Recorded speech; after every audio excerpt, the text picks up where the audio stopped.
Oi, pessoal. Sabe aquela imagem clássica do 7 de setembro do Dom Pedro com a espada para cima às margens do Ipiranga? Então, aquilo é só o começo da história. Hoje a gente vai abrir uns capítulos que ficaram meio escondidos.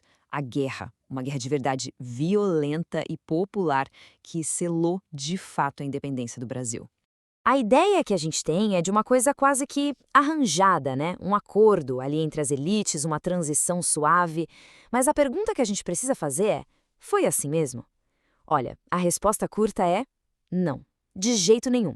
E a resposta longa, bom, é a história que a gente vai contar agora. Vamos lá. O famoso grito foi um ato político fundamental, claro, mas ele não garantiu que o Brasil todo, com esse tamanho continental, ia ficar unido. Para isso acontecer, o buraco foi bem mais embaixo. Foi preciso uma guerra que durou quase 2 anos, de 1822 até 1824. Uma luta bem sangrenta para conseguir unir as províncias que continuavam fiéis a Portugal. Esse quadro aqui ajuda a gente a entender a diferença. De um lado, a história oficial, que foca no ato de Dom Pedro, quase como uma coisa pessoal dele, uma simples separação política. Do outro, a realidade, uma guerra de verdade para unificar o território. E o mais importante, não foi uma guerra de um homem só, mas sim de milhares de brasileiros e brasileiras comuns em conflitos que pipocaram pelo país todo. E por falar em gente comum e em participação popular, é impossível não destacar umas figuras assim extraordinárias. Vamos começar com uma das maiores heroínas dessa guerra. Uma mulher que peitou todas as regras da época para lutar pelo país. Maria Quitério. O grande palco dessa resistência foi a Bahia. Lá, o clima era de guerra total. A população do Recôncavo se levantou contra o comandante português Madeira de Melo, que estava entrincheirado em Salvador. Foi um cerco de verdade, com batalhas e escaramuças o tempo todo. E é exatamente nesse cenário caótico que surge a Maria Quitéria. Ela era filha de um fazendeiro, mas fugiu de casa e se juntou aos voluntários. A coragem e a habilidade dela na luta eram tão impressionantes que ela virou uma lenda viva ali, na batalha para expulsar os portugueses da Bahia. A importância da Maria Quitéria foi tanta, mas tanta, que a coragem dela foi reconhecida pelo próprio Império. Ela não foi uma soldada anônima, não. Ela recebeu a Ordem Imperial do Cruzeiro do Sul, que era a maior honraria do Brasil na época. Pensa só, um feito inédito para uma mulher. Mas a luta da Maria Quitéria lá na Bahia não foi um caso isolado, não. O Brasil estava literalmente pegando fogo. Vamos dar um giro agora por outras províncias para ver como essa guerra se espalhou pelo território. A resistência ao Dom Pedro era muito forte em vários lugares. Bahia, Piauí, Maranhão, Grão-Pará e até Cisplatina viraram campos de batalha. Mas por quê? É que essas regiões, principalmente no norte, tinham laços comerciais e políticos muito mais fortes com Lisboa do que com o Rio de Janeiro. Para eles, a independência não parecia um bom negócio. A história do Piauí é um exemplo incrível do espírito popular dessa guerra.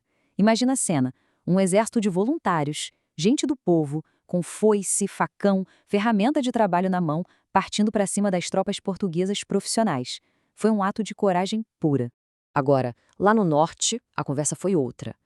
Maranhão e Grão-Pará, com a elite comercial toda ligada a Portugal, não queriam saber de independência. A adesão foi na marra. O Império teve que mandar navios de guerra para bloquear os portos e ameaçar bombardear as cidades até elas se renderem. Isso mostra um ponto fundamental.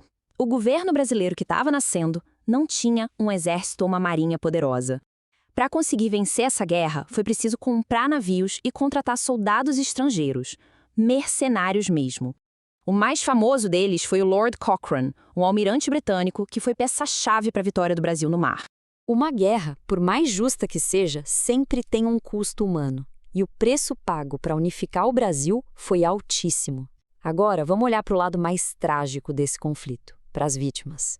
Lá em Salvador, um dos atos mais brutais foi a invasão do convento da Lapa. Soldados portugueses estavam procurando rebeldes e tentaram entrar no convento à força. A Madre Superiora, Joana Angélica, se colocou na porta para proteger as freiras e foi morta a golpes de baioneta. Ela se tornou uma das primeiras mártires da independência.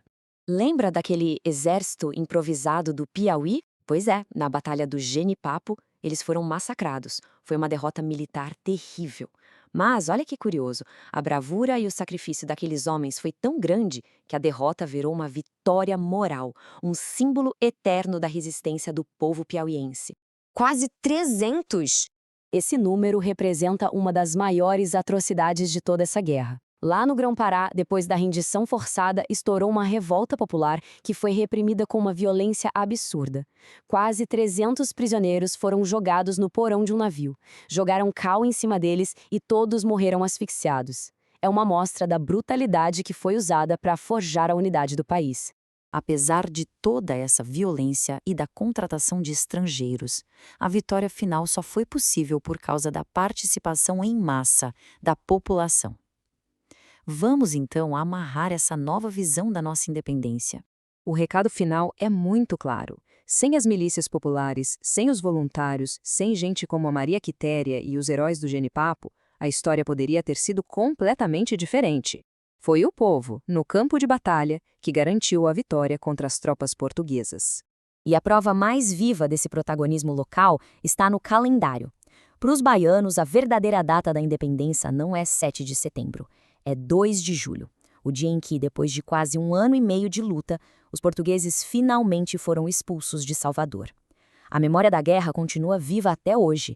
No fim das contas, o que essa guerra sangrenta e muitas vezes esquecida nos deixou foi um Brasil unificado com as fronteiras que a gente conhece. Mas mais do que isso, ela ajudou a criar um primeiro sentimento de identidade brasileira. Uma identidade que não nasceu de um decreto, mas de uma luta dividida por gente de todos os cantos da nação. E tudo isso deixa uma reflexão pra gente, né? A história oficial gosta de lembrar dos grandes nomes, mas a construção do Brasil de verdade foi feita por muita gente, pessoas cujos nomes acabaram se perdendo no tempo. Então a pergunta que fica é: quantos heróis e heroínas anônimos foram necessários para construir o Brasil que a gente tem hoje?